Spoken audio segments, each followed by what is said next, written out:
About 10 years in, we figured it out, and we wrote fair fight rules. Now, we were learning them all along, Right. but I'll give you just the beginning of the principle. When you're under pressure and you have conflict, you want to be heard. The objective is not to be heard, but to hear. So my job is to listen. And our rule is, I have not listened until she says I have.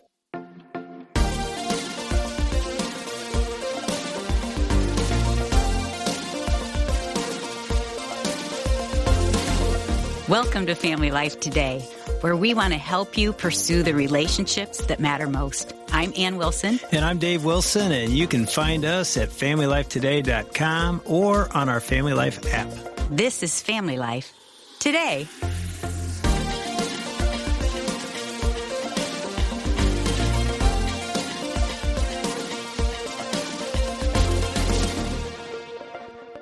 So I remember sitting at the Family Life Weekend to Remember Marriage Getaway 2 weeks before our wedding. Yes. Which it was a phenomenal weekend. In fact, I got to say this, before we can jump in, if you want to go to a Family Life Weekend to Remember, sign up right now because it's half off. Yeah, they're happening right now. We paid full price in 1980. You can get half off. Yeah, and you can do that at FamilyLifeToday.com. I'm telling you, it'll literally change your marriage. But we were sitting there engaged 2 weeks from that Saturday. We're going to be getting married. And I'll never forget, Dennis Rainey was on the stage and, at the time, president and founder of Family Life. And he said something like this. And I know exactly because it's in the manual and we now teach it. Yeah. But he says, conflict is common to all marriages. And what all did you marriages think? go through. Oh, what'd you think? I mean, we're sitting there before we're getting married and we both thought, not our marriage. I really thought there has been no one on the entire planet that has loved and love each other the way we do. No one. And I think every couple thinks that. Like, nothing compares to our love for one another. I remember sitting around watching all these couples take notes. We didn't take any notes. We're like, I remember writing in our manual. Yeah, we were like, in 2 weeks, we're going to be in this bed. That's all I wrote. That's all Dave would put in the workbook. It's like 14 more days till we can. Anyway, I just remember thinking they don't love Jesus like we do. Yeah. They obviously don't love each other like we do. They're not going into full-time ministry the way we are. Yeah. Yeah. And then we got married. Yep, we did. Was it a week? No, it was like we had a great first 5 months. We did? Yeah. Okay, so we'll say 5 months later. But I mean, there were struggles, but we were fighting daily, if not hourly, within 5 months. And I think many marriages experience that. So we got to talk about that. I think too, Dave, I think a lot of couples get into marriage thinking it's going to be great, and they don't have a handle on how to deal with conflict. Right. We didn't. And that's what we learned at the Weekend to Remember Marriage Getaway. Yeah, we actually pulled that manual out later. And we're going to get some help on conflict today as well. Yeah, we got Kevin and Marcia Myers back in the studio with us. They wrote a book called The Second Happy, which is, you talk about a great title for a marriage book. It's like there's another happy available to us. We had the first happy, right? Right. And we have a second. But anyway, welcome back to Family Life Today. Thank you. Glad to have you. It's good This to is see great. you. Yeah, and you guys are pastoring in the Atlanta area for We are. 34 years? 34, somewhere. Yeah. Have you noticed the longer it goes, the harder it is to keep up with the math? 1987. Yeah, you just do it in 5s and 10s. You just right. round it out. Yeah. And Yeah. the years go by so fast, it was like, oh no, that was last year that it was 32, Yeah. Okay. And you've been married 39 39. years. Yeah. I got that one down. Okay. You have 4 kids and 4 grandkids. Yeah. Yes. Yeah, So and cute. it's pretty fun because your lives are really similar to our lives, in terms of starting a church, 12 Stone Yes. in Georgia, and pastoring. And, it is interesting. A lot of people in the church tend to think the pastors' marriages are just Perfect. wonderful. Right. You're like us. We've said from the stage, we have problems. We struggle. And they still sort of walk up to you like, yeah, you have a little problem, but nothing like ours. Like you have conflict, but nothing like our conflict. And one of the things you talk about in your book is how to do conflict well. So let's talk about Because that. we were so good at it from the beginning. We could have taught the conference you attended, but we weren't invited. Yeah, you were. So far from the Well, truth. it's interesting because earlier you've already talked about that, Marcia, you kind of shut down a little more in conflict. Yes. And then, Kevin, I'm guessing that you're coming in there like pretty... I'm afraid so. Yeah. Yeah, Both but you're not girls. afraid to deal with conflict. No. So I'm guessing that created some conflict. You are so discerning. Yes, exactly. So how did that go for you guys? How did you guys fight? Or how do you guys Pretty fight? much Poorly what then. Ann said. Yeah, he mostly was on the attack. And it's not that I can hold my own, but in my own way. So as I said before, I'm stubborn. And also the silent treatment kind of thing, you know, where then I'm going to ignore you. No. Yes. Dave would do that to me. And Kevin, that like spurs on this, no, we're going there. You're probably much better and more mature than I was. Oh, no. No. You give me the silent treatment, and that's a challenge. Yes, that's as a matter of fact. I will steamroll you, and then I'll back up. Yeah, and my best attack, I'll have to say, but not really godly, was on Sunday mornings when he was preaching. Oh, no. Just having, like, looking at him and staring at him like, wait, with the arms folded. Okay, get this, Dave. You Come did on now. this? Oh, During the yes. sermon. I did this yes. too. I There you totally, go. one time I sat in the back row and I looked at him like, I don't even like the pastor of this church. And she told me that when I got home. So you're up there preaching and you're in a conflict. And this is the part people don't understand when they say, well, your marriage must be fine. I say, listen, we have learned how to look better than we live. And a lot of people have that art. Yeah. And that's almost part of the pressure in pastoring, but let's not pretend it's limited to Yes. that. Right. People know how to come to church and look better than they Oh, live. yeah. Yeah. Yeah. And so gunny sacking conflict or pushing it to the side or just volcanically, which mine would be more volcanic. Yeah. Me too. I would get pushed to rage and I'm going to be verbally aggressive. Get it off my chest. Simultaneously, you ought to listen and perhaps agree with me. So my conflict resolution style was, I'm right. Listen, and you'll discover that. Agree with me, and we've resolved conflict. Yeah, and then for it would some all be reason, over. I know people listening can't understand what I'm talking about because no couple has ever done this. Yeah. But I couldn't understand. I used to say to her, people will come and counsel with me. They want my advice. They want my advice, and you dismiss it. Isn't that a clue to you? Because I am smart and godly. Keep going. love And me. wise and discerning, and they love me, and I don't know what's wrong with you. Yes. So what have you learned about conflict? Probably the most helpful thing, I don't know, I'm overstating perhaps. One of the most used thing by other people that they say has helped them the most is the fair fight rules. Oh, good. About 10 years in, we figured it out. And we wrote fair fight rules. Now, we were learning them all along. Right. But I'll give you just the beginning of the principle. When you're under pressure and you have conflict, you want to be heard. And so what's understandably broken all of us is that you think communication requires you being heard, and that conflict resolution begins with them hearing you. And the difficulty is once you've been heard, you're emotionally done. And that's the beginning of real communication and conflict resolution. The objective is not to be heard, but to hear. That has been said through scripture, that has been said in leadership circles, that's been said at marriage conferences. This is easy to say. It's incredibly complex to do. Yeah. Right. I'm thinking of James 1. Right? That we should be quick to listen. Yeah, and I've read that.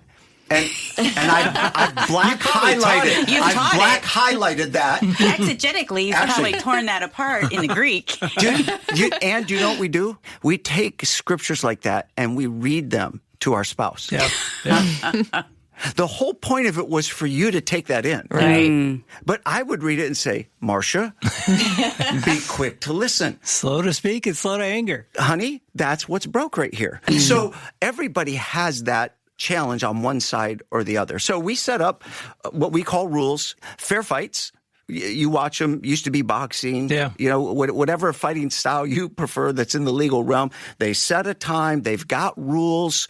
We have pre-fight setup, and then we have fair fight rules. And it's 3 phases. So it's communication, and that's 4 rounds.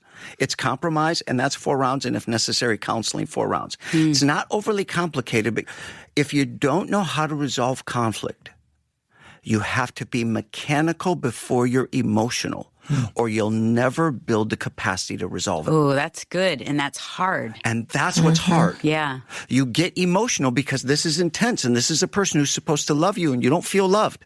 You feel rejected or dismissed or unheard, or you don't understand, you don't care. So the first segment of communication, and it's because she's already said I'm forceful, and I am. So I talk too much, and I know it. And she talks too little, and she knows it. Now listen, if you're a couple and you're listening to this, part of communication is being honest with who you are. We can laugh about it. And you're looking at your differences, and now you're honoring them. Like, Yes. you're just Right. different than I am. Yes. And that's okay. Yeah. God's made you a certain Right. way. And we all have things that have happened in our past that create some wounds that maybe shut us down or make us loud. So I think that's a good thing to note. And it's okay. That's true. So Very for good. us, then, the rules, Anne, had to be under communication 4 rounds. First round is she speaks, I listen. And you can say nothing? She always speaks first, no matter who calls the fair fight. So if we want to fight out something, we've got conflict. Somebody has to call a fair fight. They have to explain it in about 60 seconds what it is. We set a Okay, date give us and an a time. example. Show us. Coming home late. I knew you were going to do it. I knew where this was going. Yes. And you're starting a fight right now. For all you women out Dave, there, help This us. is for you. Yes. All right. So what would you say? Kevin, I want to have a fight. And you would be like, what? And I would be like, I like how yeah. you do him. What? Pretty accurate. But honestly, almost always, whoever calls for the fair fight, the other one does not want to do it. Yeah. But because it's in the rules, we will. We obey the rules. So you say, I want to have a fair fight. Okay. Okay. The one who wants the fight has to declare what it is. So I would say, you're always coming home late. I have the dinner made and we're waiting for you. I have children. They need to eat. We need to work this out. And then we say, okay, instead of going into the fight right then, we decide when we want to fight. That's really important. I cannot respond. That's one of the rules. I don't legitimize or dismiss her Right. request. I even try not to roll my eyes. Oh, that's good because body language Yes. tells a lot. And so we have to get out the calendar and decide when are we going to fight. I mean, do you try to do it soon instead of wait a Yeah. week or wait Yes, a day? but if calendars are heavy and kids' activities, we usually the kids have to be to bed for us at that season of time. We have to be emotionally capable to engage. Sometimes it's days down the road. It has to be concentrated time. One of the things that would be good about this is you have time to pray. Now, you could go Absolutely. one of two ways. I used to build my case in that time. Like, I'm going to say this, and he's going to say this, but I'm going to win because I'm going to do this. But what I've learned, and I'm sure you guys too, that gives you time like, Lord, check my heart. How should I say this? How should I bring it up? Is there anything I'm missing? So I like that it gives you a little time. That's good. Yeah. And That's it true. requires that of you. And if you follow Christ, the Holy Spirit's going to do that whether you're asking him to or not. Yeah, that's just good. who he is. Now, is it hard to not go into it right there? Because if Marcia used the word that we say at Family Life. Always, never. Don't Yes. use always. Yes. So Right. if Ann would say, you're always late, I'd be, we can talk about this tomorrow, but I'm not always. Right. So do you find yourself like, I have to exercise self-control? I do want to do it right now. And it's not going to go well if I do it right now. So you learn, you practice, That's you build mechanical. the habit. Yeah. Versus emotional. When we Yeah. say you have to walk the mechanical process, Yeah. not emotional, that's what makes it nearly impossible to resolve conflict. Yeah. True. Because when you express your emotions, you are rarely loving. Love is a discipline. It's not an emotion. Yeah. To value someone is a discipline. It's a choice you make. And so I have surrendered that we are one, and therefore I care about this because she cares about this. Therefore, she gets to call the fight. We set the time. She starts. Even if I call the fight, she starts. Wait. Why does she start? She always starts because I'm too forceful. Oh, so it's a choice Yes. in your I marriage. truly am. In Yes. our marriage, we don't think it's true for everybody. Yeah, okay. But here's what we've discovered. I cannot start without me solving it while I start. And I have got to learn to shut up, and she's got to learn to speak up. And usually in your marriage, if you don't figure out who's who, you might have two people that need to shut up. You might have two people that need to speak up. Yeah. We had a person that needed to shut up, me, and someone that needed to speak up. We're not going to build resolved conflict, authentic love true companionship and intimacy if we don't learn to communicate. And solving conflict is at the heart of communication. I really like that you're even, like, it's a good conversation of who would start. Mm-hmm. I'm thinking about that for us. I'm sure people are listening thinking, who would start in our relationship? Mm-hmm. I think you would start. I'm glad you think that. Because I was thinking the same thing. Congratulations. You just got more out of your own interview. Kevin, I'll pay you later. Thanks, Kevin and Marcia. That was helpful. Yeah, he just slid $20 because it went to his favor. That's all. Okay, so now when you come to the actual fight, walk us through it. So, like he said, I would go first no matter what. I don't understand how you would do that. So if you have an issue, Kevin, you've already stated what it's about. How would Marcia start it if she doesn't really know everything? 9 times out of 10, if you have a conflict in your relationship, you both know it. And you both have a different perspective. So when I call for a fight and I say, I want to talk about finances, I want to talk about your spending. Maybe you would know what to say. Right, exactly. She immediately has an opinion. I want to talk about our parenting of Julissa, our daughter, our second child. And I have to say something about that. So I say, I think we're over-disciplining her on this, or I think we're not addressing this, or I think we're over-investing in this, or this is frustrating me. Seems like you're dismissing me. So you've given her enough. So I've given a statement. Yeah. Got it. But I can't go into there's a difference between giving context and trying to win. So I have to give context. We already know this is not, we don't know we have conflict. Yeah, we know we have conflict. Yeah. So even though you brought it up, she's still going to start. That's how we've done it. And then after the first person gives their perspective, the other person, instead of just automatically rebutting, has to tell you back what they said. So my job is to listen. And our rule is I have not listened until she says I have. We have literally had fights where it took an hour for us to do round 1. For her to speak and me to listen until she said, you have heard me head and heart. You have said what I've said, and you said it with the right heart. So you restate back, or you say, here's what I'm hearing, and you go, no, that's not what I'm saying. That's it. Until you get to, you've heard me, and you understand me. Yes. Now you can go to the next round. Right. That process, however long it takes in the early stages of learning how to communicate, always shaves some of the rough edges off from a guy like me. From anyone. Whoever has this dynamic in them, the Holy Spirit will soften your edges because we can't go on. Now, it's at that moment that you just want to be able to say, well, there you go. You can't. And I want to just run. Yeah. And when you quit on communication and you let conflict reign in your relationship, you're going to be alone, but you chose it. This is hard work. Now, we've been doing this for a lot of years, so we don't have to do it with the mechanics that we're talking about right now, but we did for some years. Right. Yeah. So then it's my turn. So once she says, I've heard you, well, she sometimes has to write her thoughts out to bring them. I don't have to write mine out. I have them in my head. Let's go. I'm ready. Yeah. But it's a good idea sometimes, probably, it's to very write helpful. it out. Yes. Yeah. So then I get to share my perspective, and she has to respond until I say she's understood me head and heart.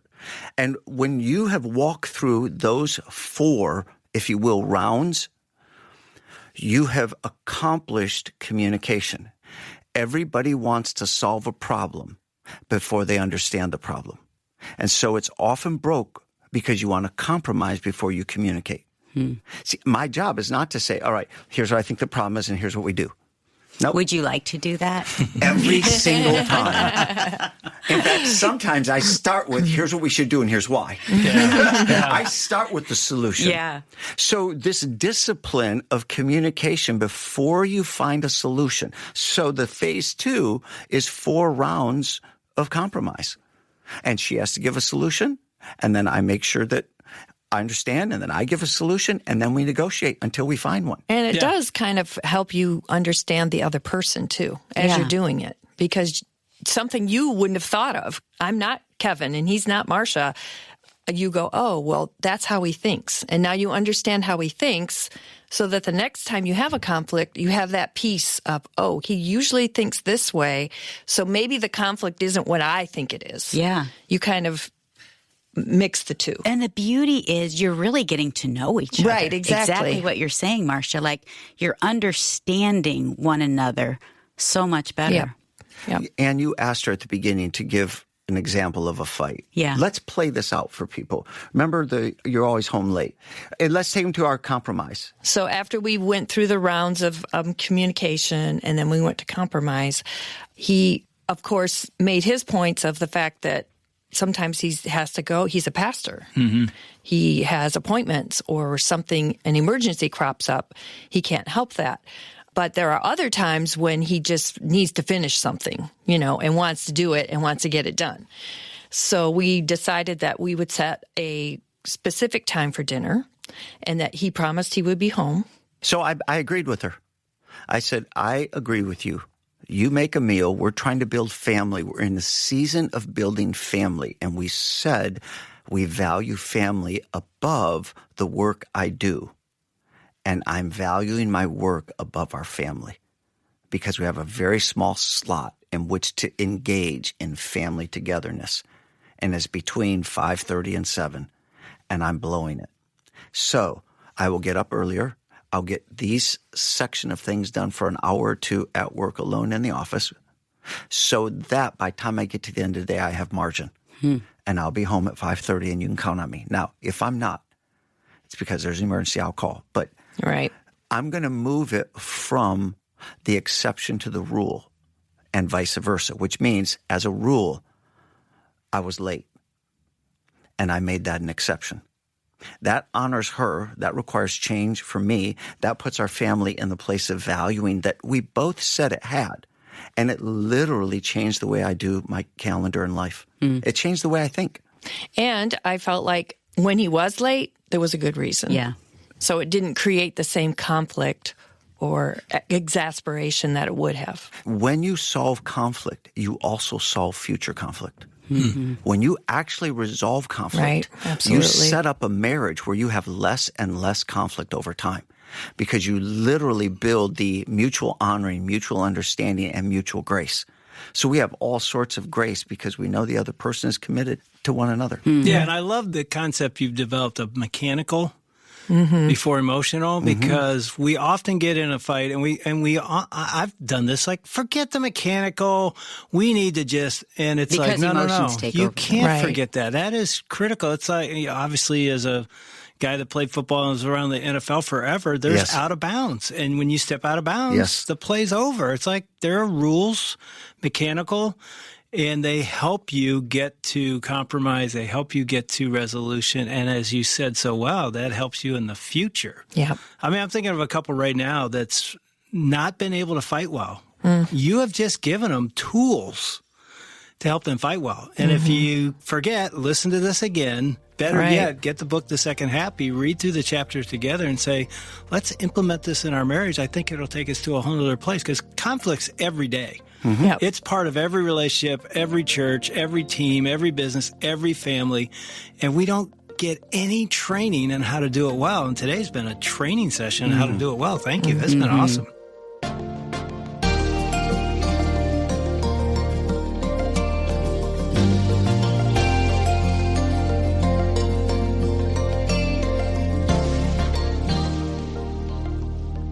If you take a minute and look back on your life, I'm guessing very few of us had any actual training in conflict and conflict resolution.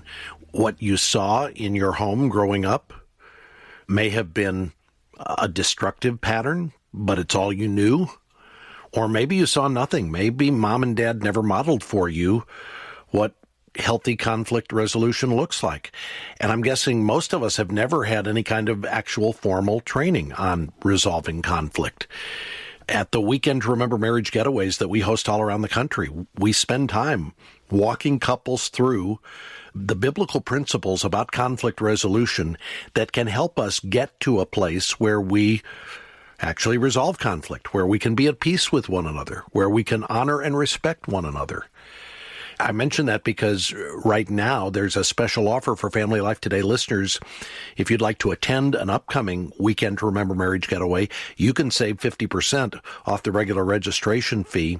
We have 3 or 4 dozen of these events happening in cities all around the country this spring. So you can go online at familylifetoday.com, click the link to find information about when a getaway is being hosted in a city near where you live. Block out that weekend and then register today so you can save 50% off the regular registration fee.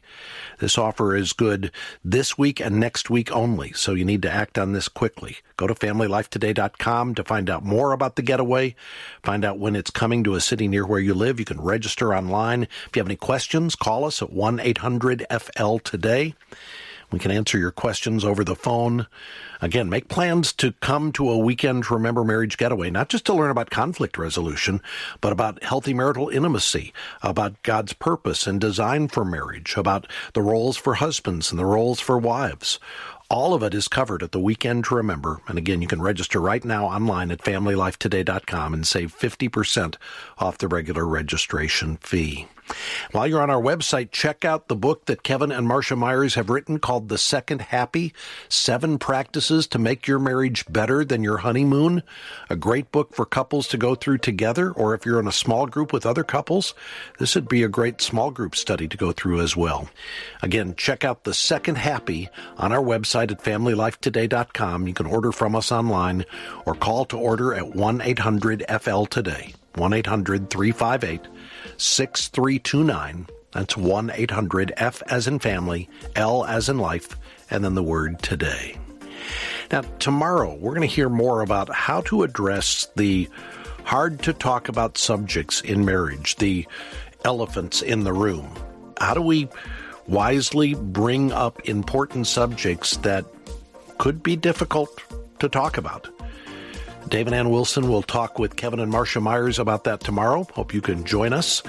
On behalf of our hosts, Dave and Ann Wilson, I'm Bob Lepine.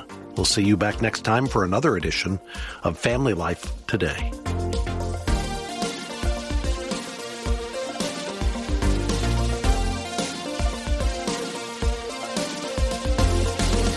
Family Life Today is a production of Family Life, a Cru ministry, helping you pursue the relationships that matter most.